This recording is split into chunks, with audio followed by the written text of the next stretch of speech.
Hello students. मैं doctor Bhubaneswar सथार, Mangilal Bagri राजकीय महाविद्यालय नोखा से। आज हम अध्ययन करेंगे फर्मी डिराक स्टैटिस्टिक।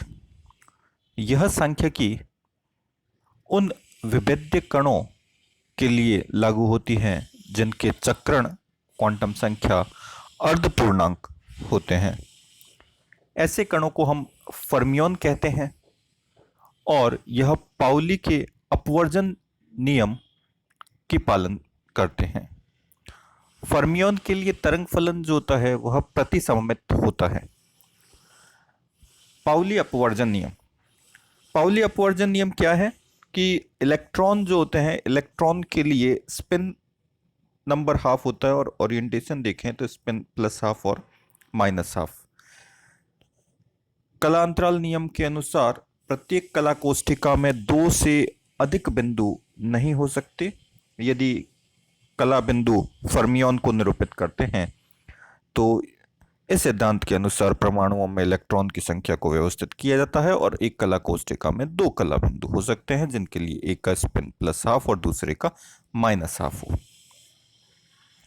और अगर चक्रण क्वांटम संख्या की वैल्यू हाफ से अलग है, हाफ से अगर 3/2 है, तो उस केस में कुल कला बिंदुओं की जो संख्या है वो इन जनरल 2s+1 से दी जाती है। एस की वैल्यू अगर हाफ रखें तो हाफ इंटू 2 1+1 2 हो गया, दो कला बिंदु होते हैं।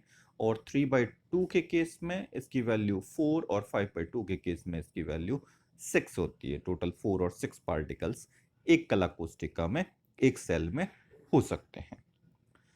तो यदि ई आई ऊर्जा की कोष्ठिका आई में कला बिंदुओं की जो संख्या है वह जी आई से दी जाती है और जी आई का जो मान है वो 2h/h³। h जो है वो कुल वॉल्यूम हो गया आपके पास में, 2h/h³ होता है स्पिन। यदि स्पिन नंबर 1/2 के लिए ये वैल्यूज हमने लिखा हुआ है। नेक्स्ट, अब हम फाइंड आउट करेंगे फर्मी डिराक के लिए डिस्ट्रीब्यूशन फंक्शन वितरण नियम। यदि ई आई ऊर्जा की कोष्ठिका में ऊष्मागतिक प्रायिकता जो है डब्ल्यू आई, फर्मी डिराक सांख्यिकी के अनुसार इसका मान जो होता है डब्ल्यू i equal to factorial g I upon factorial n i into g i minus n i का फैक्टोरियल। कुल मान ज्ञात करने के लिए हम इन सभी नंबर्स को मल्टीपल कर देंगे। टोटल ऊष्मागतिक प्रायिकता डब्ल्यू इक्वल टू पाई। पाई जो है मल्टीप्लिकेशन के लिए यूज किया जाता है, factorial g I upon factorial n I ji i minus n i का फैक्टोरियल। लॉग ले लिया। लॉग लेने के पश्चात हमारे पास जो वैल्यूज बनती है वो आती है समीशन, जो मल्टीपल है वो समीशन में कन्वर्ट हो गया, सम का साइन आ गया। Log log W equal to summation log g i का factorial minus log n i का factorial minus log g i minus n i का फैक्टोरियल। ये वैल्यूज आ गई। इसके बाद हम यहाँ पे गर्लिक का जो स्टर्लिंग का जो फॉर्मूला है उसको यूज करेंगे, जिसमें लॉग एक्स का फैक्टोरियल जो है वह x log x minus x से के इक्वल होता है और वैल्यूज असाइन की जाती हैं। तो लॉग जी आई का है term g i log g i minus g i factorial n जो है उसको हमने एक्सपेंड कर दिया। Log g i minus n i का जो फैक्टोरियल है g i minus n i log g i minus n i minus g i minus n i, ये वैल्यूज कर दिया। जो वैल्यूज जी आई यहाँ पे माइनस का है, यहाँ पे माइनस का है, यहाँ पे ये माइनस का जो वैल्यूज कैंसिल हो रही है उसको कैंसिल कर दिया। तो हमारे पास में फाइनल वैल्यू बनी log W equal to summation g i log g i minus n i log n i minus g i minus n i log g i minus n i. Maxima के case में log ऊष्मागतिक प्रायिकता की अधिकतम मान के लिए delta log W का मान 0 होगा। तो जो लॉग डब्ल्यू की वैल्यू हमने फाइंड आउट की थी उसको डिफ्रेंशिएट कर दिया। Delta log W equal to summation minus n i into 1/n i minus log n i delta n i minus g i minus n i into 1/gi-ni log gi-ni delta ni। ये value आ गई। Differentiate करके इस value को हमने 0 के equal रखना है। 0 के इक्वल रखने के पश्चात सॉल्व किया तो हमारे पास ये फाइनल टर्म आ गई, summation log gi-ni upon ni delta ni equal to 0। दो कंडीशन जो हमने पहले अप्लाई की थी यहाँ पे भी अप्लाई करेंगे। कणों की कुल संख्या है वह नियत रहती है, तो डेल्टा ni का समीशन है वह 0 होगा, और कुल ऊर्जा है वह नियतांक होती है ऊर्जा संरक्षण सिद्धांत से, summation ei delta ni equal to 0। ये तीन इक्वेशन मिली। इन तीनों इक्वेशन को हमने equation 1 minus alpha times equation 2 minus beta times equation 3 सम करने के बाद 0 मिलेगा। यूज कर लिया हमने, तो हमारे पास इक्वेशन बन गई summation log gi minus ni upon ni delta ni minus alpha times summation delta ni minus beta times summation ei minus delta ni equal to 0। ये वैल्यूज आ गई हमारे पास में। इसको सॉल्व करने के पश्चात हमारे पास इक्वेशन बनती है log gi minus ni upon ni equal to alpha plus beta ei। Solve कर लिया, टर्म को रीअरेंज करने के पश्चात इसका एंटीलॉग ले लिया तो हमारे पास gi minus ni upon ni equal to e की power alpha plus beta ei। ये वैल्यू आ गई हमारे पास।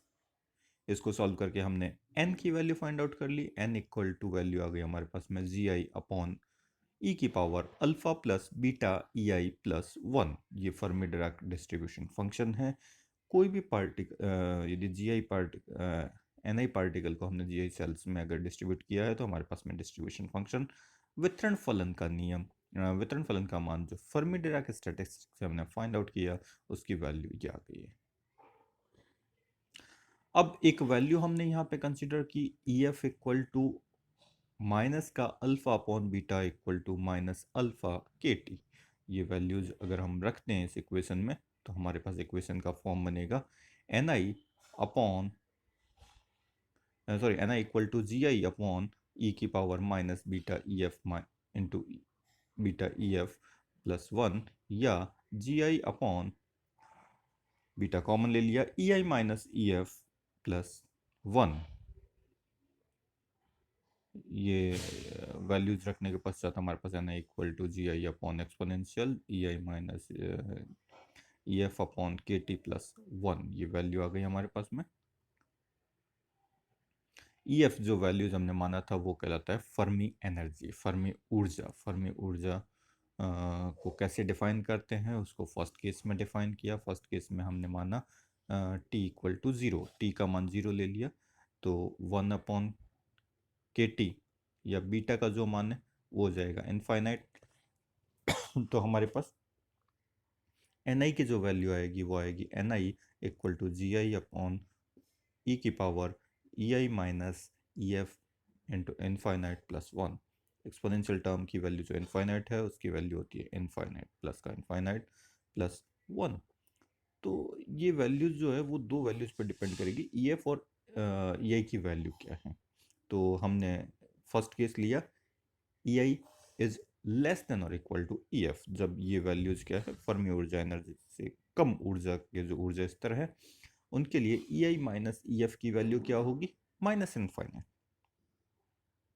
तो एन आई का जो मान है वो आएगा जी आई अपॉन ई की पावर माइनस इनफाइनाइट प्लस 1, और माइनस इनफाइनाइट वैल्यू होती है 0, 0 प्लस 1 1। तो ये वैल्यू आ गई N I equal to ji I upon 1, या N i upon g i की वैल्यू आ गई 1, मैक्सिमम वैल्यूज आ गई। इसी तरीके से दूसरा केस जो हमने लिया है कि फर्मी ऊर्जा स्तर से ऊपर वाले ऊर्जा स्तर यानी e i is greater than और इक्वल टू ई एफ, तो उस केस में ई आई माइनस ई एफ की वैल्यू पॉजिटिव आएगी, और n I equal to ji I upon e की पावर इनफाइनाइट प्लस 1। ई की पावर इनफाइनाइट जो होती है वो इनफाइनाइट होता है, इनफाइनाइट प्लस 1 इनफाइनाइट होगा, तो वैल्यू बनेगा n I equal to 0। N i upon g i की वैल्यू 0 मिनिमम मिल रहा है, अर्थात फर्मी ऊर्जा से अधिक ऊर्जा अवस्था ऊपर की जो ऊर्जा अवस्था है वह रिक्त रहती है तथा कम ऊर्जा अवस्थाएं भरी हुई रहती है। ठीक है, तो फर्मी ऊर्जा जो है वह अधिकतम ऊर्जा स्तर है जहां पर इलेक्ट्रॉन पाया जाता है। ठीक है ना, तो इस प्रकार फर्मियन की अधिकतम ऊर्जा को हम फर्मी ऊर्जा से व्यक्त करते हैं। दूसरा केस, टी की वैल्यू पॉजिटिव है, टी की कुछ वैल्यूज है, तो हमने ले लिया E equal to E F, E equal to E F ले लें, और यहाँ पर इस फॉर्मूले में अगर वैल्यूज हम पुट अप करें, E equal to E F करें, तो ये वैल्यू क्या हो जाएगी, जीरो। E की पावर जीरो क्या होती है, वन, वन प्लस वन हो गया टू, तो ये वैल्यू मिलेगी जी आई बाई टू, और n i upon g i की जो वैल्यू है वो मिलेगी हाफ। तो किसी भी धनात्मक टेम्परेचर पर, किसी भी ताप पर EF जो ऊर्जा है उस ऊर्जा अवस्था के तुल्य है जहां पर इलेक्ट्रॉन के पाए जाने की प्रायिकता क्या होती है, 1/2 होती है।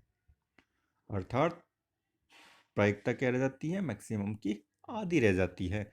वह ऊर्जा स्तर क्या कहलाता है, फर्मी ऊर्जा स्तर। इसका ग्राफ प्लॉट करें तो T इक्वल टू 0 के लिए तो सिंपल ग्राफ मिलेगा, फर्मी ऊर्जा से नीचे वाले सारे भरे हुए, ऊपर वाले सारे खाली, और जैसे ही टेम्परेचर को बढ़ाया जाए तो ये वैल्यूज हाफ को क्रॉस करेगी, तो वो ऊर्जा अवस्था जहाँ पर कण के पाए जाने की प्रायिकता, इलेक्ट्रॉन के पाए जाने की प्रायिकता का मान हाफ होता है, वह ऊर्जा स्तर क्या कहलाता है, फर्मी ऊर्जा स्तर कहलाता है।